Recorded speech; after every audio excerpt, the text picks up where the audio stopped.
आज नियंग सिंह ने एक युवक को काट डाला। गोदी मीडिया दिखाएगा क्या? दिखाएगा तो फंसेगा। पहले ये बता रहे हैं, अगर वो दिखाने की कोशिश करेगा या कुछ उल्टा सीधा दिखाएगा तो फंसेगा वो।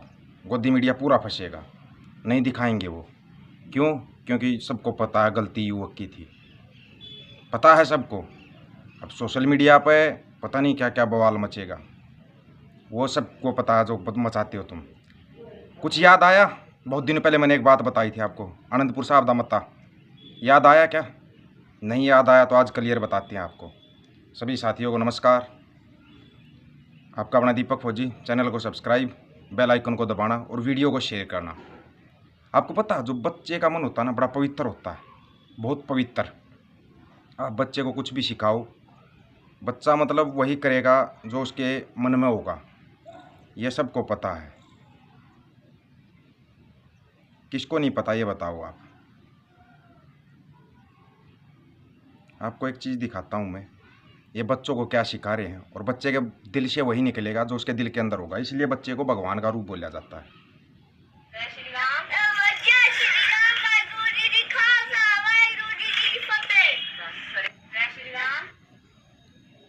कुछ भी सिखाओ आप बच्चे को, बच्चे का मन पवित्र होता है। अब बताते हैं आपको आनंदपुर साहब का मता, जिसमें नंबर 4 के ऊपर एक मांग बताई थी। आनंदपुर साहब के मत्ते के अंदर वैसे तो बहुत सी मांगे हैं, नंबर 4 पे एक मांग है। 18 मांगे मैंने आपको मेन बताई थी कि मेन मांगे 18 थी। और उन्हीं 18 मांगों के ऊपर आप कहीं भी देख लो, चाहे कितना बड़ा आंदोलन हुआ था या और जो जितने भी आंदोलन हो रहे हैं, उन 18 मांगों के अंदर शामिल है हर एक आंदोलन। आज जो अमृतसर गुरुद्वारा साहिब में जो घटना घटी है, तो निहंग सिंह ने उसको काटना पड़ा। क्यों काटना पड़ा? ये मजबूरी आप बार बार क्यों करवाते हो उनकी? कितने मजबूर होगा वो सिंह, आप ये समझो। गुरुद्वारा साहिब में सिगरेट, तम्बाकू ये चीज़ें अलाउड नहीं है, फिर क्यों आप वहाँ पे जाकर नशाखोरी ये करते हो? क्यों करते हो आप धार्मिक स्थलों पे जाके? नंबर 4 के ऊपर एक मांग आनंदपुर साहब दे मत्ते के अंदर, जिस प्रकार हिंदुओं के चारों धार्मिक स्थलों पर मीट, शराब, तम्बाकू नहीं बरते जाते, बंद हैं बिल्कुल पूरी तरीके से, उनके ऊपर बंद लगाया हुआ है और उन्हें पवित्र माना जाता है। उसी तरह से आनंदपुर साहब, अमृतसर शहर, इन शहरों को भी पवित्र शहर का दर्जा दिया जाए। यहाँ पर भी तम्बाकू निषेध का वो होना चाहिए। प्रशासन को कार्रवाई करनी चाहिए, प्रशासन को कार्रवाई करनी चाहिए ऐसे लोगों के ऊपर जो अगर ऐसा करते हैं तो। हरियाणा में तकरीबन सबको पता है हुक्का पीते, हुक्का चलता भी है, लेकिन वो भी वहाँ पर जाकर नहीं पीते। फिर ये लोग कहाँ से आते हैं जो गुरुद्वारा साहिब के अंदर जाकर तम्बाकू का प्रयोग करते हैं? कितना मजबूर होगा वो निहंग सिंह। एक चीज़ आपको क्लियर कर देते हैं, निहंग सिंहों के साथ थे, साथ हैं और साथ ही रहेंगे। गलती करते हो आप लोग।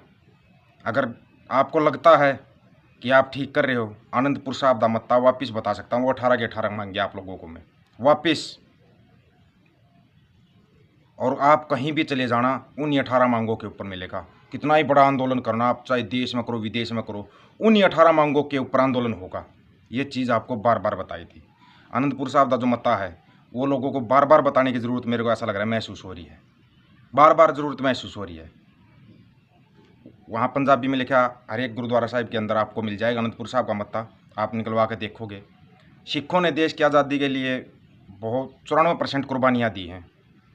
तो पंजाब जो सूबा है, उस समय पे तो संयुक्त पंजाब था, उसको अहमियत देनी चाहिए। संयुक्त पंजाब ने सब 94% कुर्बानियाँ दी हैं, सबको पता है। और संयुक्त पंजाब के अंदर कौन कौन शामिल है ये भी आपको पता है। हरियाणा, राजस्थान, पश्चिमी उत्तर प्रदेश, हिमाचल, JNK, ये सब शामिल हैं। 94% कुर्बानियाँ दी थी। आपको एक दिन और मैंने पहले भी इतिहास बताया था, आप इतिहास निकाल कर देख सकते हो। संयुक्त पंजाब का जो पानी है, उसके ऊपर पहला हक संयुक्त पंजाब का होना चाहिए। ये आनंदपुर साहब के मत्ते के अंदर शामिल था, और इंटरनेशनल कानून के हिसाब से है ये। ऐसे नहीं कि वो अपने आप से कर रहे हैं या वैसे कर रहे हैं, इंटरनेशनल कानून के हिसाब से। क्या गलत थी ये मांग? आपको मैंने पहले भी बताया था, फिर बता रहे हैं। देश के नोटों के ऊपर 1947 से पहले फांसी पर चढ़ने वाले शहीदों की फ़ोटो होनी चाहिए। गलत थी ये मांग, आप बताओ। नंबर 4 मांग जो आपको बताई थी मैंने, हिंदुओं के जैसे चारों धार्मिक स्थलों को पवित्र स्थल का दर्जा दिया गया है, ऐसे ही आनंदपुर साहिब और अमृतसर शहर को पवित्र शहर का दर्जा देना चाहिए, जिस पर तम्बाकू, मीट, शराब, इन चीज़ों पर रोक लग सके। प्रशासन को करना चाहिए ये सब। जिस सूबे में जो फसल पैदा होती है उस फसल को का रेट तय करने का अधिकार केंद्र सरकार को नहीं होना चाहिए, उस सूबे को होना चाहिए। क्लियर है ये? इसमें क्या गलत है आप बताओ, गलत क्या था इसमें? जैसे अपने जो ट्रांसमीटर लगे तो बड़े बड़े ट्रांसमीटर लगे होते हैं ना, जो लाउड स्पीकर होते हैं अपने चारों पवित्र स्थलों के ऊपर लगे हुए हैं, आप जाके देख सकते हैं हिंदुओं के चारों पवित्र, ऐसे ही बड़े बड़े लाउड स्पीकर लगने चाहिए अनंतपुर साहिब, अमृतसर में, श्री गुरुद्वारा साहिब में, ये लगने चाहिए ट्रांसमीटर, ताकि दूर दराज के सिखों को भी गुरबाणी का जो पाठ होता है वो सुन सके। और इसका खर्चा भी वो खुद दे रहे थे, पंजाब के लोग खर्चा देने के लिए तैयार थे। उसमें गलत क्या था आप ये बताओ? 1947 से पहले जो शहीद हुआ, जिस भी इलाके में जो शहीद हुआ है, उस इलाके में उसके शहीदी दिवस के दिन फंड देना चाहिए ताकि उसका शहीदी दिवस मनाया जा सके। होना चाहिए ये, लेकिन क्यों नहीं होगा? पता है सरकार किसकी है, उनका कोई शहीद है नहीं। सबसे ज़्यादा शहीद संयुक्त पंजाब के या बंगाल के मिलेंगे, बाकी कुछ नहीं मिलेगा। 1947 से पहले आज़ादी की जो लड़ाई थी उसके शहीद। क्लियर है ये? उसके बाद था जो शहीदों के शहीदी समारोह किए जाते हैं वो सरकारी खर्चे पे किए जाए, और जिस भी इलाके में शहीदी दिवस मनाया जाता है वहाँ पर सरकार खुद अपनी देख रेख में उसका शहीदी दिवस मनवाए। जिस इलाके को उजाड़ के कोई भी शहर बसाया गया है, चंडीगढ़ शहर के ऊपर है बात, इसमें हरियाणवी बोली वाले भी गांव बर्बाद किए गए थे, पंजाबी बोली वाले भी गांव बर्बाद किए गए थे। जिस बोली के जो सब गाँवों को बर्बाद करके जो शहर बसाए गए हैं उस शहरों का अधिकार उन्हीं गाँवों का, बोली वालों का होना चाहिए। लेकिन किसका अधिकार है चंडीगढ़ के ऊपर? केंद्र सरकार कुंडली मार के बैठी है, केंद्र सरकार बैठी है कुंडली मार के। कहाँ जाएं? बीए या एमए किए हुए बच्चों को बेरोजगारी भत्ता दिया जाए। उस टाइम पर 2500 था, जब ये लागू किया था 1972 में मंजूर हुआ था, बाकी 1956 में वो इसकी शुरुआत हुई थी अनंतपुर साहिब मत्ते की। उस टाइम के 2500 आज भी एमए किया बेरोजगार जो बच्चा है, बेरोजगारी तो आज चरम पे पहुंच चुकी है। 2500 तो छोड़ो, 2.5 रुपये भी नहीं देगी सरकार, उल्टा ले सकती है, देगी कुछ भी नहीं। जितने भी जो सिख गुरुओं के खिलाफ बोलने वाले डेरे हैं या डेरा प्रमुख हैं वो सब बंद करवाए जाएं। चाहे कोई भी किसी भी धर्म के खिलाफ बोलता है, जिन भी डेरों में ये प्रचार प्रसार किया जाता है उन डेरों को बंद किया जाए। 2 दिन पहले ही डेरों वाले की घटना का पता है, गुरु की फौज के ऊपर पत्थरबाजी की, फायरिंग की। क्या एक्शन लिया प्रशासन ने? कोई एक्शन लिया? नहीं लिया। गुरु ग्रंथ साहिब के जो सरोपा भेंट किया जाता है, सरोपा आप समझते हो ना, हम पगड़ी बोलते हैं, वो सरोपा बोलते हैं। उस सरोपे को आग लगाने वाले के ऊपर केस दर्ज होना चाहिए और मुकदमा कत्ल का दर्ज होना चाहिए। जबकि सुप्रीम कोर्ट ने मान्या हुआ है कि गुरु ग्रंथ साहिब जिंदा पीर है, तो बनता है कत्ल का मुकदमा। क्यों नहीं बनता आप बताओ? बनता नहीं बनता जब सुप्रीम कोर्ट का आदेश है। पंजाब के अंदर दूर दराज से जो गांव में आकर बसे हुए जितने भी हैं अपने, चाहे वो हिंदू आके बसा है या कोई भी मुस्लिम आके बसा है, पंजाब वाले तो हैं ही, उनका जो उनके ऊपर जो टैक्स लगाया जाता है शहरों में जाकर, वो टैक्स उनका माफ़ होना चाहिए।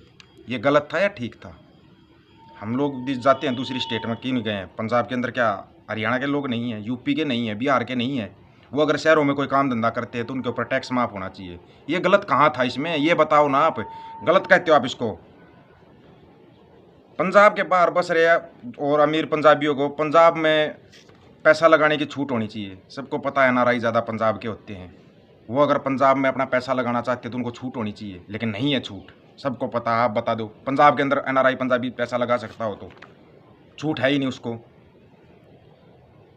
जिस स्टेट के अंदर कोई बच्चा अच्छा पढ़ने लिखने वाला है, जिस भी सूबे के अंदर, या अच्छा खेल कूद में अच्छा है, उसको सरकार की तरफ से भत्ता मिलना चाहिए।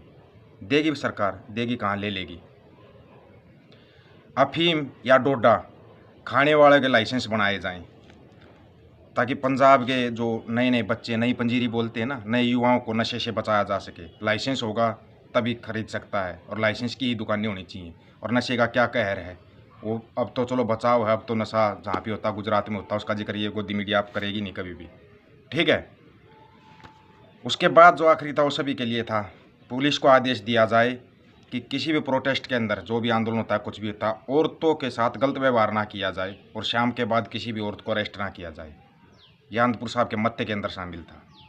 दोबारा फिर बता रहे हैं आपको, नियम गुरु के साथ थे, जो गुरु की फौज है उसके साथ हैं और साथ रहेंगे। आपको पूरा बता दिया है, जिसकी समझ में आ जाए बता देना, फिर बता देंगे आपको,